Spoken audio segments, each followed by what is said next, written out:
Hello, my name is Hannah Simon, and I am a Design Management Fellow at the Center for Academic Innovation. Today I'm going to be talking about collections and the process of curating them and getting them into Michigan Online. So collections are a great online educational resource related to archival, library, and information science. They serve as a way to increase the visibility of the overall Michigan portfolio and unify digital content being created across the university. So this is a breakdown of who is involved in collections typically. Every collection team is different, so some of these roles are not necessary to have in the curation process, but they're good to think about to make it a little bit more efficient. The design lead is someone who's passionate about the topic at hand and wants to lead the meetings and content curation. This is often a design manager within CAI and someone who is already or wants to become familiar with collections. The project manager might help establish roles and responsibilities within the curation process and help to communicate ideas amongst the different team members. In collections I've been a part of, I've often taken on this role of just helping everyone understand what will happen with the content and how to organize everything to fit the format of collections on Michigan Online.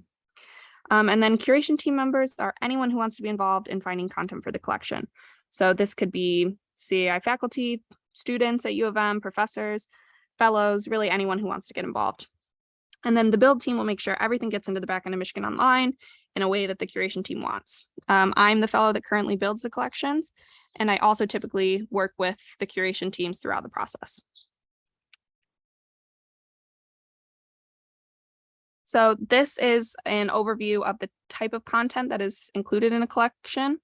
So there's mostly short form content, which are assets created by CAI for a collection, or sorry, course content is the main makeup of collections. So that will be videos, podcasts, articles, teach outs, MOOCs, and then short form content will be specific content created at the university for the collection.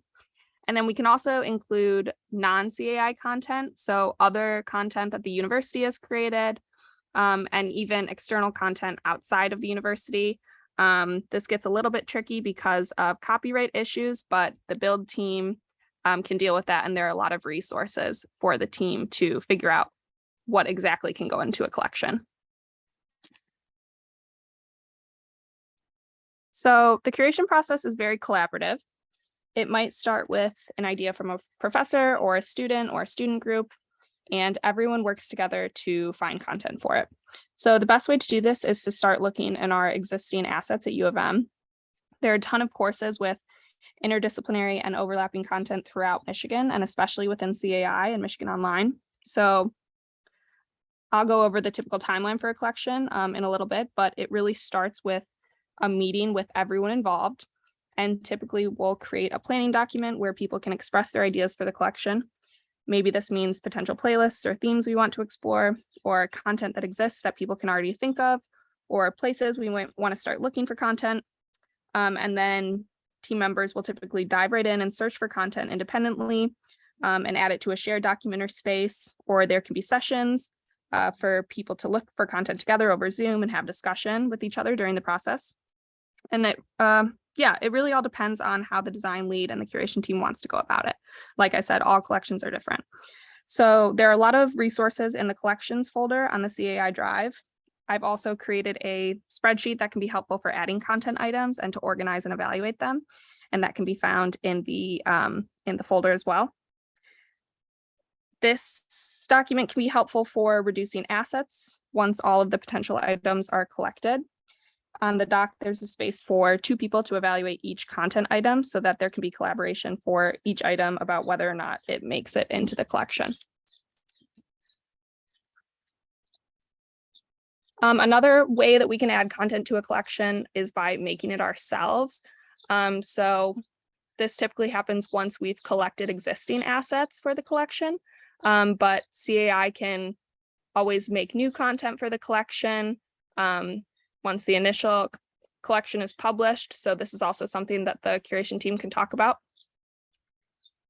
And we typically want to focus on full courses in a collection. So instead of pulling like multiple different videos from a teach out, say, you may want to highlight the entire teach out and then take other relevant videos to fill in those learning gaps, the learning gaps within the collection.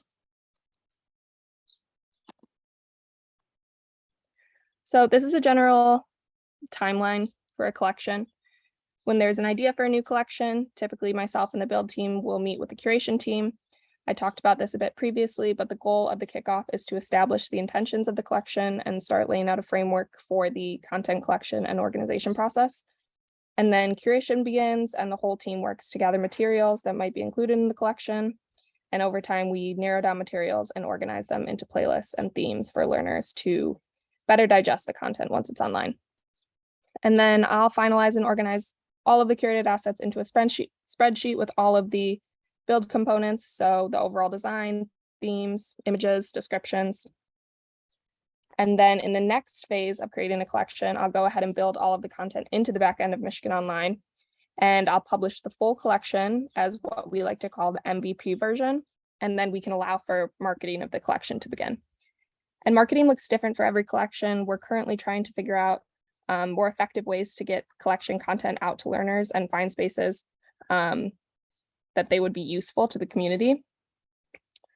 And then finally, once the collection is published, the whole team will meet to run a retrospective on the overall process. I think this is probably the most important step because it's a time when the team can reflect on how the process went, talk about what looks good, what we can adjust, what content we might add, what content we might create to fill any learning gaps, how we plan to iterate on the collection as new material and information arises in the future. And I've also created a collections maintenance guide and a corresponding spreadsheet that can be used if people want to add or adjust a collection, add to or adjust a collection after the initial MVP launch.